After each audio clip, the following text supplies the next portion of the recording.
नमस्कार, सलाम दोस्तों। मैं एसबी चावड़ा आपके सामने आज स्टैंडर्ड 10th हिंदी उसका जो दूसरा लेसन है बूढ़ी काकी, उसका दूसरा पार्ट आपके सामने रखने जा रहा हूँ। दोस्तों कि आपको ये वीडियो ज़रूर पसंद आएगा और मेरी आपसे एक रिक्वेस्ट है कि आप जल्द से जल्द ये जो वीडियो है दूसरा पार्ट है उसे अपने दोस्तों तक पहुंचाने का प्रयत्न करें ताकि वो भी एग्ज़ाम में पढ़ सके। दोस्तों दूसरा पार्ट हम शुरू करते हैं जो इस प्रकार है। मन ही मन इसी प्रकार का विचार करके वह बुलावे का इंतज़ार करने लगी। वह अपने मन को बहलाने के लिए लेट गई। धीरे धीरे एक गीत गुनगुनाने लगी। उन्हें मालूम हुआ कि मुझे गाते देर हो गई। क्या इतनी देर तक लोग भोजन कर रहे होंगे? किसी की आवाज़ नहीं सुनाई देती। अवश्य ही लोग खा पीकर चले गए होंगे। मुझे कोई बुलाने नहीं आया। रूपा चिढ़ गई है। क्या जाने बुला न बुलाए। बूढ़ी काकी चलने के लिए तैयार हुई। यह विश्वास है कि 1 मिनट में पूड़ियाँ और मसालेदार सब्जियाँ सामने आएंगी। उसकी स्वादेंद्रियाँ गुदगुदाने लगी। उन्होंने मन में तरह तरह के मंसूबे बांधे। पहले सब्जी से पूड़ियाँ खाऊंगी, फिर दही और शक्कर, कचौड़ियाँ रायते के साथ मज़ेदार मालूम होगी। चाहे कोई बुरा माने चाहे भला, मैं तो मांग मांग कर खाऊंगी। यही न लोग कहेंगे कि इन्हें विचार नहीं। कहा करे, इतने दिन के बाद पूड़ियाँ मिल रही है तो मुंह जुठा करके थोड़े ही उड़ जाऊंगी। वह अकड़ू बैठकर हाथों के बल सरकती हुई आंगन में आई। परंतु हाय दुर्भाग्य, मेहमान मंडली अभी बैठी हुई थी। कोई खाकर उंगलियां चाटता था, कोई तिरछे नेत्रों से देखता था कि और लोग अभी खा रहे हैं या नहीं। इतने में बूढ़ी काकी रेंगती हुई उनके बीच में जा पहुंची। पंडित बुद्धिराम काकी को देखते ही क्रोध से तिल मिला गए।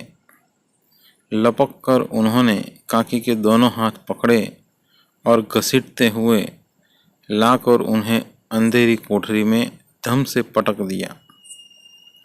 मेहमानों ने भोजन लिया, यानी मेहमानों ने भोजन कर लिया। घर वालों ने भोजन किया। बाजे वाले, धोबी, नाव भी भोजन कर चुके, परंतु काकी को किसी ने न पूछा। बुद्धिराम और रूपा दोनों ही बूढ़ी काकी को उनकी निर्लजता के लिए दंड देने का निश्चय कर चुके थे। उनके बुढ़ापे पर, दीनता पर किसी को करुणा न आई। अकेली लाडली उनके लिए परेशान हो रही थी। यहाँ पर लेखक बताते हैं कि ये जो मन ही मन ये जो बूढ़ी काकी है वह बुलावे का इंतज़ार करने लगी और अपने मन को बहलाने के लिए वो लेटकर गाना यानी कि गीत गुनगुनाने लगी। और उसे जब मालूम हुआ कि भाई उसे गीत गाए बहुत समय हो गया, तो उन्होंने सोचा कि अभी तक कोई उन्हें बुलाने के लिए नहीं आया। लगता है कि सभी लोग, मेहमान लोग खाना खाकर चले हो गए होंगे और इसलिए कहते हैं कि कोई उन्हें बुलाने नहीं आया होगा। और उनको अपने जो काम पर, यानी अपनी भूख पर कंट्रोल नहीं रहा, उन्हें सब्र नहीं रहा और वो फिर से अपने कोठरी के बाहर निकलकर जब आती है और देखती है तो अभी तक सभी मेहमान खा रहे थे और कैसे कि बूढ़ी काकी उन लोगों के बीच में जा पहुंची। लेकिन जैसे ही ये जो उनका भतीजा जो बुद्धिराम था उसकी नज़र काकी के ऊपर पड़ी तो वो क्रोधित हो उठा और उसने काकी के दोनों हाथ पकड़कर उसे घसीटकर कोठरी में लाकर फेंक दिया और फिर वहाँ से चला गया। बाद में कहते कि सभी मेहमान खाना खा चुके थे, घर वाले भी खा चुके, नाई धोबी जितने भी लोग थे सब ने खाना खा लिया, लेकिन फिर भी किसी ने काकी को खाने के लिए नहीं बुलाया।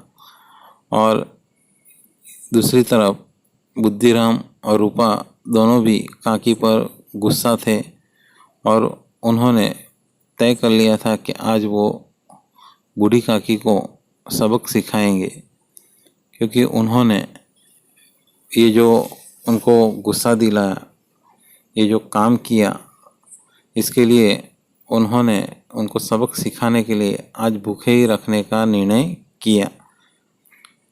लेकिन दूसरी तरफ बुद्धिराम की जो बेटी थी उसे अपनी बूढ़ी काकी के कारण, उनके भूखे होने के कारण उसे नींद नहीं आ रही थी। लाडली को काकी से अत्यंत प्रेम था। वह झुंझला रही थी कि वे लोग काकी को बहुत सी पूड़ियाँ क्यों नहीं दे रहे। क्या मेहमान सबकी सब खा जाएंगे? और यदि काकी ने मेहमानों के पहले खा लिया तो क्या बिगड़ जाएगा? वह काकी के पास जाकर उन्हें धैर्य देना चाहती थी, परंतु माँ के डर से न जाती थी। उसने अपने हिस्से की पूड़ियाँ बिल्कुल न खाई थी। उन पूड़ियों को काकी के पास ले जाना चाहती थी। उसका हृदय अधीर हो रहा था। बूढ़ी काकी मेरी बात सुनते ही उठ बैठेगी, पूड़ियाँ देखकर कैसे प्रसन्न होगी और मुझे खूब प्यार करेगी। यानी ये जो लाडली थी उसको अपनी काकी से बहुत स्नेह था, लगाव था और इसीलिए वो मन ही मन झुंझला रही थी, दुखी थी कि भाई ये जो लोग हैं उसके माता पिता काकी को पूड़ियाँ खाने के लिए क्यों नहीं देते। अगर मेहमानों से, वो सोचती थी कि मेहमानों से पहले अगर काकी खा लेती है तो उसमें क्या बिगड़ जाता है, लेकिन वो कुछ भी कर नहीं पाती। वो काकी के पास जाकर उनके दुख में सहभागी बनना चाहती है, उन्हें सांत्वना देना चाहती है, लेकिन अपनी माँ के डर से वो वहाँ पे भी जा नहीं सकती थी। लेकिन फिर भी उसने काकी के लिए अपने हिस्से की सारी जो पूरियाँ है वो खाई नहीं, लेकिन उनके लिए बचाए रखी और मन ही मन वो खुश थी कि अगर वो ये जो पूरियाँ काकी के पास लेकर जाएगी तो काकी कितनी खुश हो जाएगी।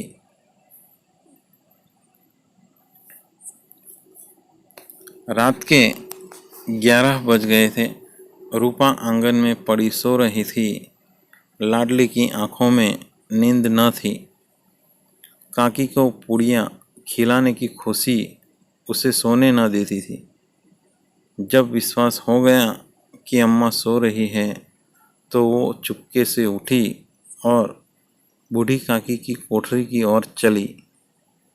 बूढ़ी काकी को केवल इतना याद था कि किसी ने मेरे हाथ पकड़कर घसीटे और फिर ऐसा मालूम हुआ कि जैसे कोई पहाड़ पर उड़ाए लिए जाता है।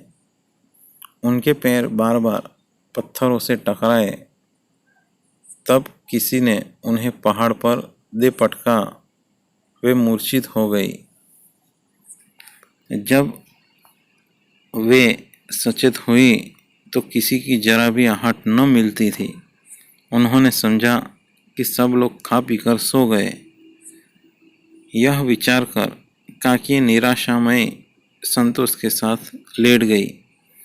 ग्लानि से गला भर भर आता था, परंतु मेहमानों के डर से रोती न थी। सहसा उनके कानों में आवाज़ आई कि काकी उठो, मैं पुड़िया लाई हूँ। काकी ने लाडली की बोली पहचानी, चटपट उठ बैठी, दोनों हाथों से लाडली को टटोला और उसे गोद में बैठा लिया। लाडली ने पुड़िया निकाल कर दी। यानी रात के 11 बज गए थे। कहते हैं कि रूपा जो है वो आंगन में सो रही थी और लेकिन लाडली जो है उसे नींद नहीं आ रही थी। काकी को पुड़िया खिलाने की उसके अंदर जो खुशी थी वो उसे सोने देती नहीं थी।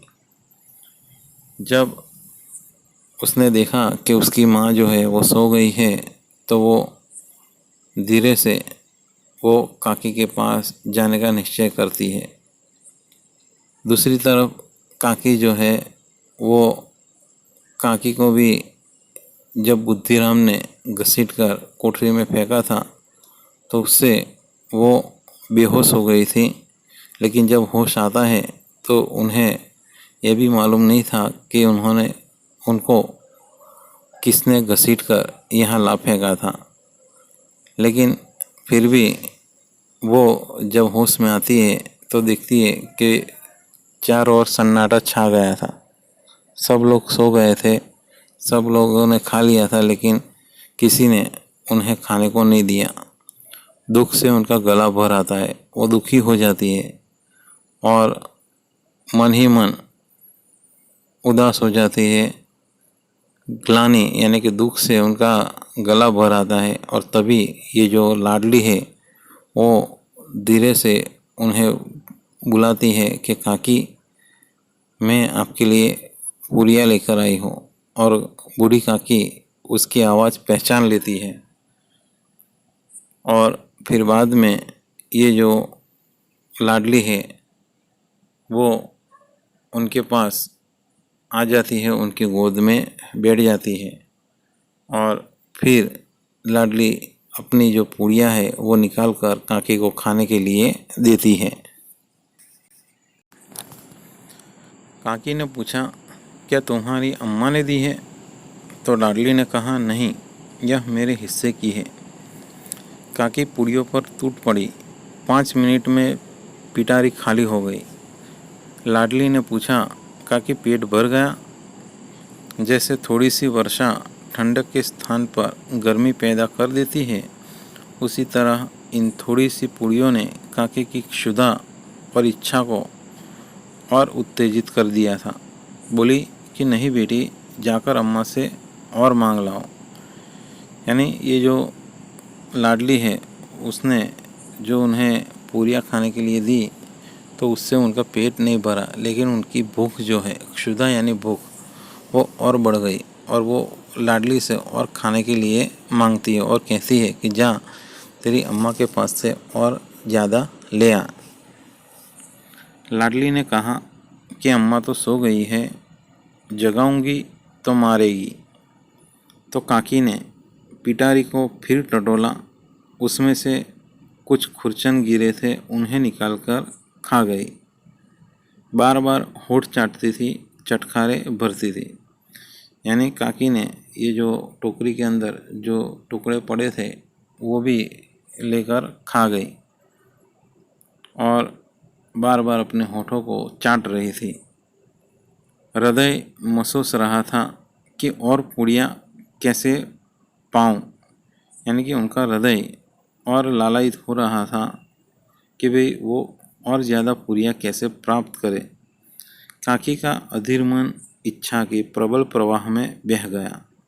यानी काकी अपनी इच्छा पर कंट्रोल नहीं कर पाई। उचित और अनुचित का विचार जाता रहा, यानी क्या सही है क्या गलत है, उसका विचार ही नहीं कर पा रही थी।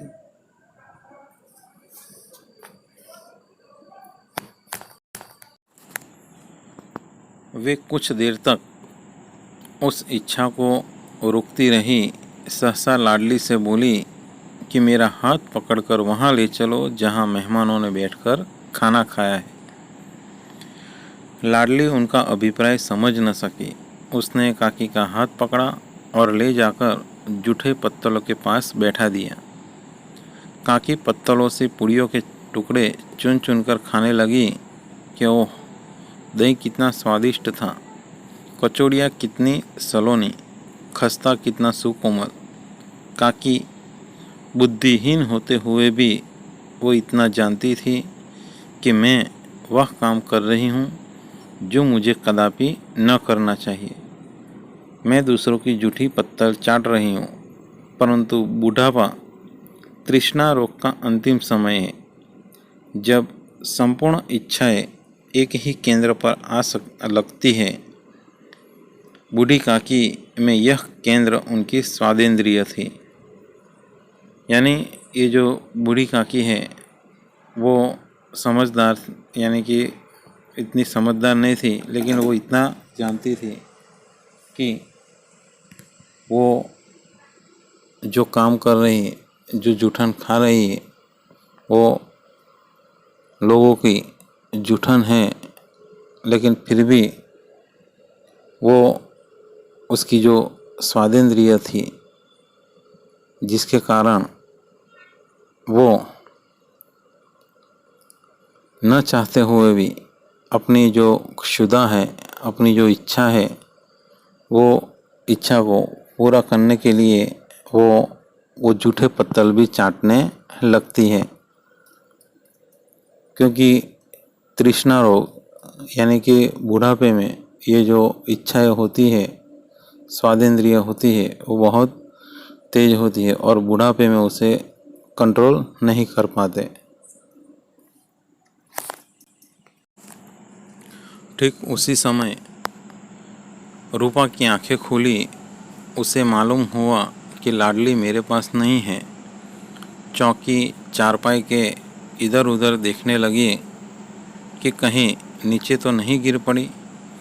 उसे वहाँ न पाकर वह उठी तो क्या देखती है कि लाडली जूठे पत्तलों के पास चुपचाप खड़ी है और बूढ़ी काकी पत्तलों पर से पुड़ियों के टुकड़े उठा उठाकर खा रही है।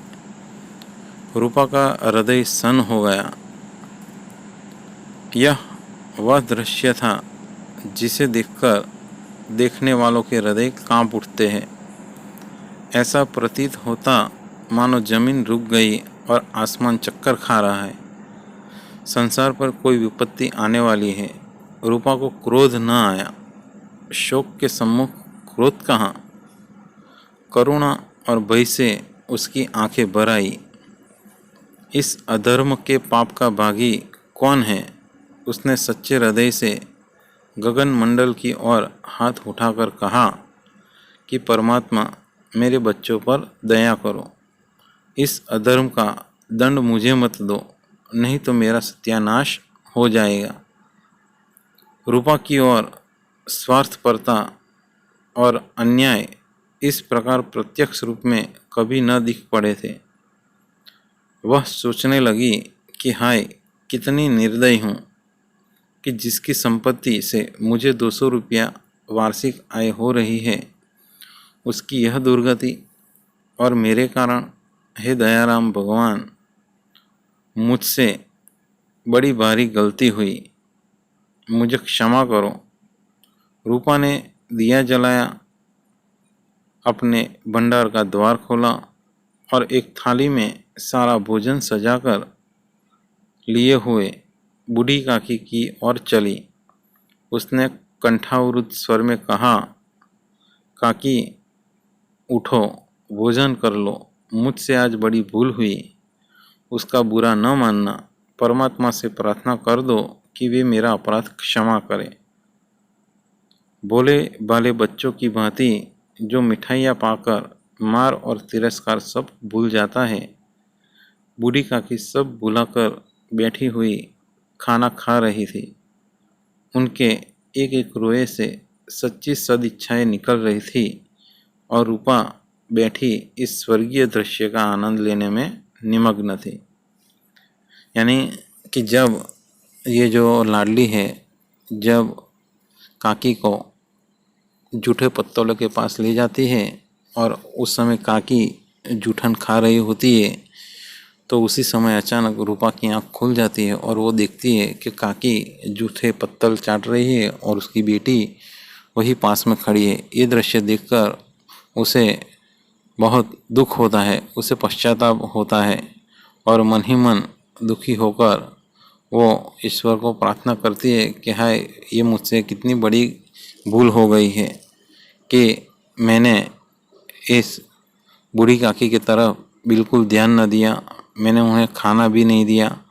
कहते हैं कि इन्हीं की संपत्ति हमें दी हुई है और जिससे हमें पूरे साल में 200 रुपये मिलते हैं और इनकी ऐसी जो दुर्गति है उसके जो भागी है वो हम ही हैं। और वो क्षमा मांगती है और अपने पश्चाताप करने के लिए वो जल्द ही फटाफट भंडारा में जाती है और दरवाज़ा खोलकर अंदर से थाली में खाना लेकर काकी के पास जा पहुंचती है और काकी से क्षमा मांगती है कि मुझे माफ़ कर दो, मुझसे बहुत बड़ी गलती हो गई है। और इस प्रकार वो थाली खाने की काकी के सामने रखती है और काकी भी जिस प्रकार छोटा बच्चा अपने माता पिता से की जो शिक्षा है, मार है और डांट को भूलकर सब भूल जाता है, वैसे ही काकी भी सब कुछ भूल जाती है और बड़े प्रेम से खाना खाने लगती है और मन ही मन वो रूपा को आशीर्वाद देने लगती है। और ये सदिच्छाएं यानी उसके अंदर से अच्छी इच्छाएं निकलती हैं और इस प्रकार ये जो काकी है बड़े प्रेम से खाना खाती है, जिसे रूपा देखकर बड़े स्नेह से उसका आनंद उठाती है। तो इस प्रकार ये जो कहानी है, इस कहानी के अंदर प्रेमचंद जी ने बूढ़ी काकी के द्वारा हमें यह शिक्षा देने का प्रयत्न किया है कि हमें बूढ़ों के प्रति ज़्यादा से ज़्यादा ध्यान देना चाहिए, उनकी सेवा करनी चाहिए ताकि बूढ़े जो होए उनको उनका जो जीवन है अच्छा बीत सके। क्योंकि जीवन में हर एक की जो स्थिति है, हर एक के जीवन में बुढ़ापा आता है और ऐसे बुढ़ापे में वो बेचारे कुछ नहीं कर पाते। तो ऐसे समय में ये हमारी जिम्मेदारी है कि हम उनकी ज़्यादा से ज़्यादा देखभाल करें। तो दोस्तों, आज का जो वीडियो है वो हम यहाँ तक रखते हैं। अब दूसरा उसका जो स्वाध्याय है वो मैं आपके सामने उसका स्वाध्याय लेकर आता हूँ और उसके जो कुछ क्वेश्चन है वो आपको कराने का प्रयत्न करता हूँ।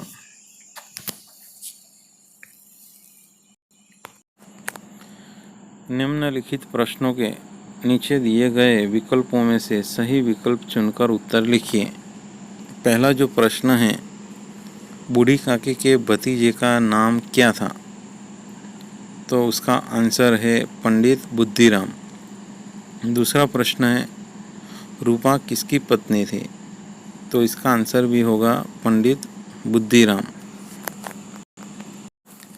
तीसरा प्रश्न है, किसने अपने हिस्से की पुड़िया काकी के लिए बचाकर रखी थी? तो उसका जो आंसर है लाडली। चौथा प्रश्न है, बूढ़ी काकी को पत्तलों पर से जूठी पूड़ी के टुकड़े खाता देखकर कौन सन्न रह गया? तो रूपा। चलो, निम्नलिखित प्रश्नों के एक एक वाक्य में उत्तर लिखिए। अब इसमें पहला जो प्रश्न है कि बूढ़ी काकी कैसे रोती थी, तो इसका आंसर ये होगा कि बूढ़ी काकी गला फाड़कर ज़ोर ज़ोर से रोती थी। दूसरा प्रश्न है, बुद्धिराम के घर किस उत्सव में पुड़िया बन रही थी, तो बुद्धिराम के घर उसके बड़े बेटा, उसका जो बड़ा बेटा है, उसके तिलक के अवसर पर ये पुड़िया बन रही थी। तीसरा प्रश्न है, बूढ़ी काकी को कहाँ पर बैठा देखकर रूपा क्रोधित हो गई, तो बूढ़ी काकी को दरवाजे के चौखट पर बैठे देखकर रूपा क्रोधित हो जाती है। किस खुशी में लाडली की यानी कि किस खुशी में लाडली को नींद नहीं आती है, तो अपनी काकी को पूरियाँ खिलाने की खुशी में लाडली को नींद नहीं आती है। उत्सव के दिन बूढ़ी काकी किसके डर से नहीं रो रही थी, तो उत्सव के दिन बूढ़ी काकी अपशकुन के डर से नहीं रो रही थी।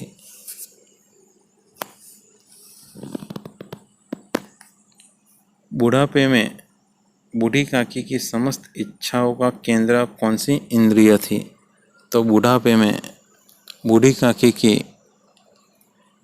समस्त इंद्रियों का केंद्र उसकी स्वादेंद्रिय थी।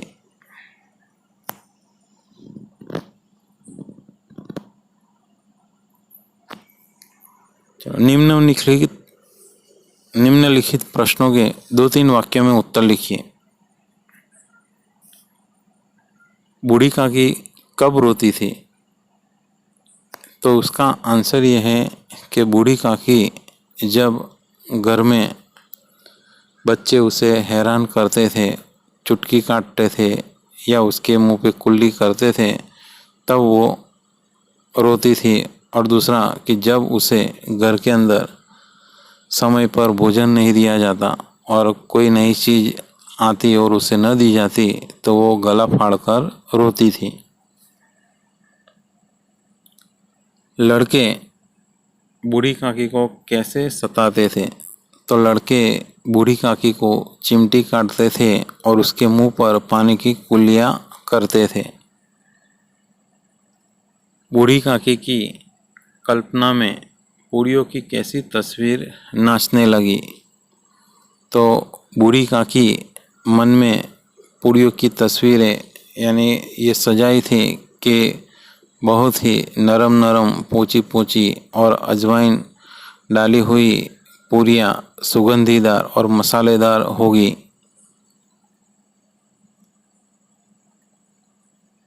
थाली में भोजन सजाकर बूढ़ी काकी को खिलाते समय रूपा ने क्या कहा, तो थाली में भोजन सजाकर बूढ़ी काकी को खिलाते समय रूपा ने कहा कि माँ जी, मेरा जो अपराध है वो मुझे माफ़ कर दीजिए, मुझे क्षमा कर दीजिए और भगवान से प्रार्थना करिए कि मेरी ये गलती माफ़ कर दे।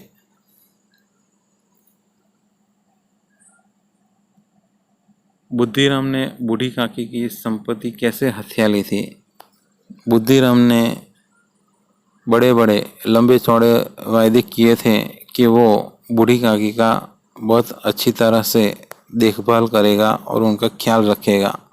इस प्रकार वायदे करके उसकी संपत्ति हथिया ली थी। 4-5 वाक्यों में उत्तर लिखिए। क्या देखकर रूपा को पश्चाताप हुआ, क्यों?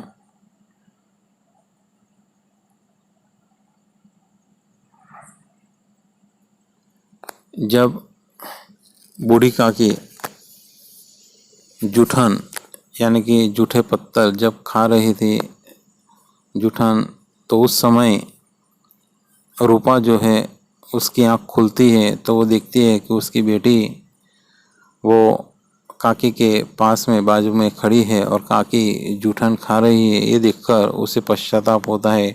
वो ईश्वर से प्रार्थना करती है कि उसका ये अपराध माफ़ कर दे, और वो फटाफट अंदर भंडारे में जाती है और खाना लेकर बूढ़ी काकी के पास आती है और उन्हें खिलाती हुई कहती है कि वो उनके अपराध को क्षमा कर दे।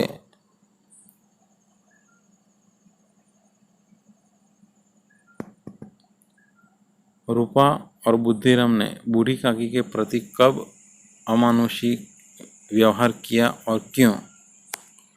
तो पहली बार जब बूढ़ी काकी अपने कोठरी के बाहर चौखट पर आकर बैठती है, तो चौखट पर बैठा देखकर रूपा उन्हें डांटती है, उन पर क्रोध करती है, क्योंकि उस समय मेहमानों ने भी खाया नहीं था और भोग भी नहीं लगा था, इसलिए रूपा को गुस्सा आता है और वो उन्हें डांटती है।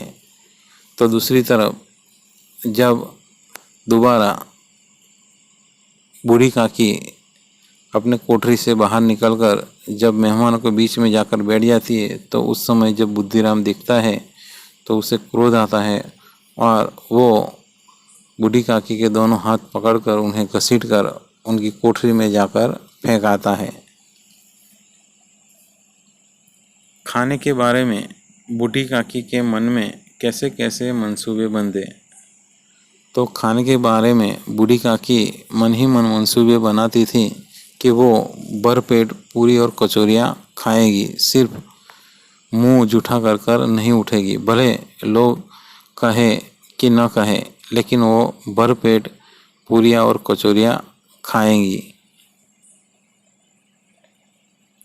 बुढ़ापा तृष्णा रोग का अंतिम समय है, लेखक ने ऐसा क्यों कहा है?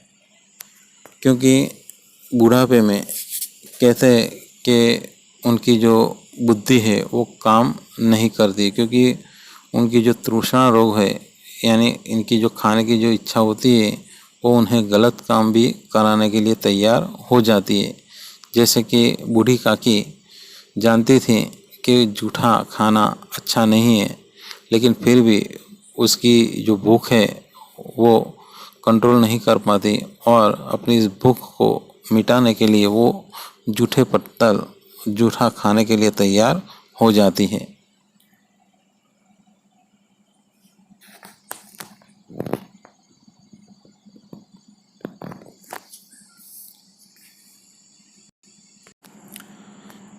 आशय स्पष्ट कीजिए।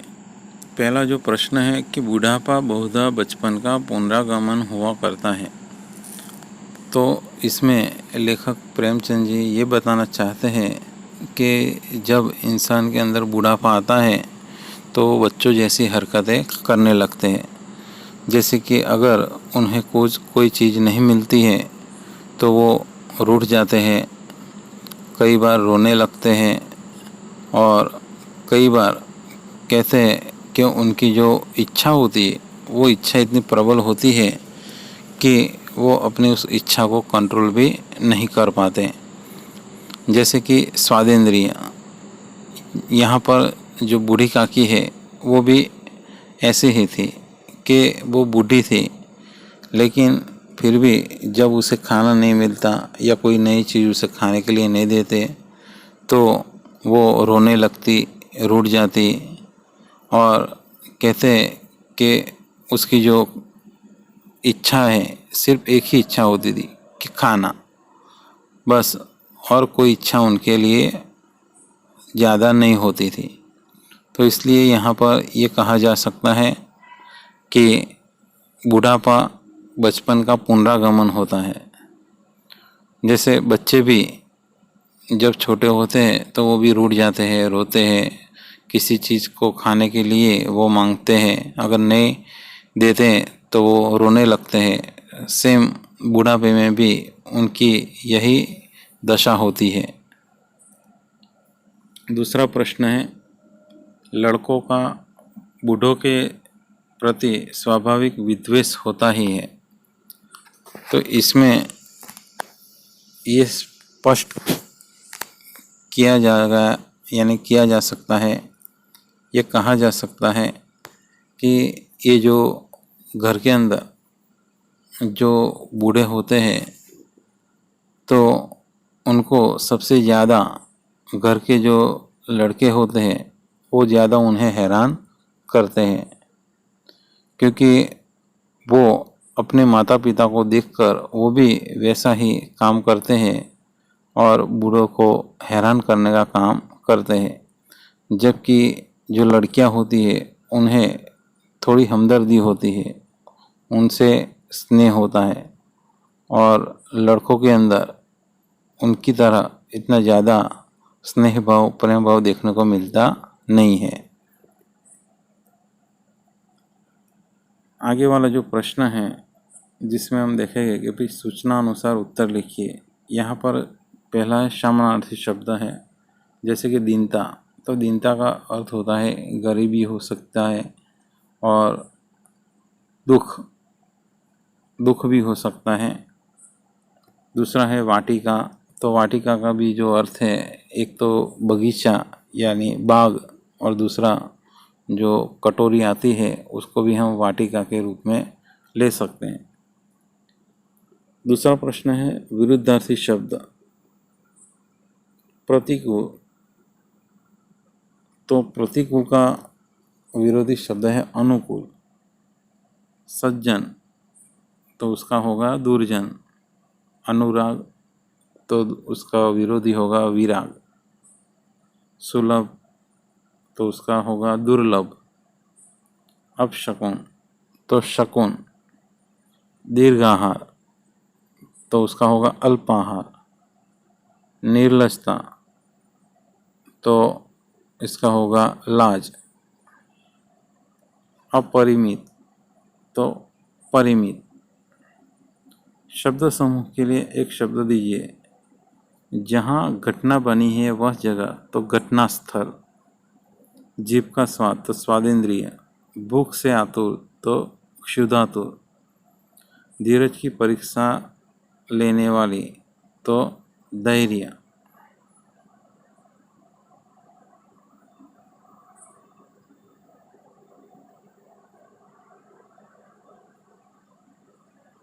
मुहावरे के अर्थ बताकर वाक्य प्रयोग कीजिए।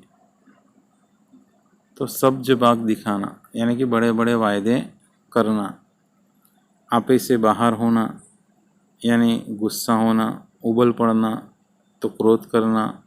छाती पर सवार होना यानी सामने उपस्थित होना। नाक कटवाना बेइज्जत करना। बेसिर पैर की बात यानी बिना मतलब की बात। हृदय सन रह जाना यानी एकदम चौंक जाना। मुंह बाए फिरना यानी उदास होना। कलेजे में हुक सी उठना यानी दुखी होना। रोटियों के लाले पड़ना यानी खाने के लाले पड़ना। खाना न मिलना। आग हो जाना यानी क्रोधित होना। जवाब दे चुकना यानी काम न करना। कलेजा पसीजना यानी दुखी होना। संधि विच्छेद कीजिए। परमानंद तो परम प्लस आनंद। परमात्मा तो परम प्लस आत्मा। अर्धांगिनी तो अर्ध प्लस अंगिनी। स्वार्थानुकूलता तो स्वार्थ प्लस अनुकूलता। सहानुभूति तो सह प्लस अनुभूति। रसास्वादन तो रस प्लस आस्वादन। व्याकुल वी प्लस आकुल। दीर्घाहार तो दीर्घ प्लस आहार। प्रतीक्षा प्रति प्लस इच्छा। कंठावृत तो कंठ प्लस अवरुद्ध। क्षुधातुर क्षुधा प्लस आतुर। कालांतर काल प्लस अंतर। रक्षागार रक्षा प्लस गार। सज्जन सत प्लस जन। सदिच्छाए सद प्लस इच्छाए। पुनरागमन पुनः प्लस आगमन। दुर्गति यानी दुस प्लस गति। सम्मुख सम प्लस मुख। अब यहाँ पर समास का विग्रह करके नाम लिखना है। क्षुधातुर तो क्षुधा से आतुर, तो ये तत्पुरुष समास है। सद इच्छा है तो अच्छी इच्छाएं सद, तो यहाँ पर अव्ययी भाव समास होगा शुद्धावर्धक, तो शुद्धा से वर्ष यानी तत्पुरुष समास, रसास्वादन तो तत्पुरुष समास। तो इस प्रकार हमने ये जो लेसन है उसका स्वाध्याय देखने का प्रयत्न किया है। तो दोस्तों आज हम यहाँ तक ये वीडियो रखते हैं। तो दोस्तों इस प्रकार हमने ये जो दूसरा लेसन है वो पढ़कर हमने जाना कि लेखक प्रेमचंद ने किस प्रकार से बूढ़ी काकी का यहाँ पर हमारे सामने वर्णन किया है और हमें ये बताने का प्रयत्न किया है कि इंसान के बुढ़ापे में हमें उसकी देखभाल करनी चाहिए, क्योंकि उस समय उनकी जो स्थिति होती है वो असहाय स्थिति होती है, वो बच्चे जैसे होते हैं और उन्हें उनका ख्याल रखना वो हमारा फर्ज है। इसीलिए प्रेमचंद जी ने हमारा ध्यान उस ओर आकर्षित किया है। तो दोस्तों आशा है कि मेरा ये वीडियो आपको ज़रूर पसंद आया होगा। दोस्तों जल्द से जल्द मैं आपके सामने हिंदी का तीसरा जो लेसन है वो आपके सामने लेकर आने का प्रयत्न करूँगा।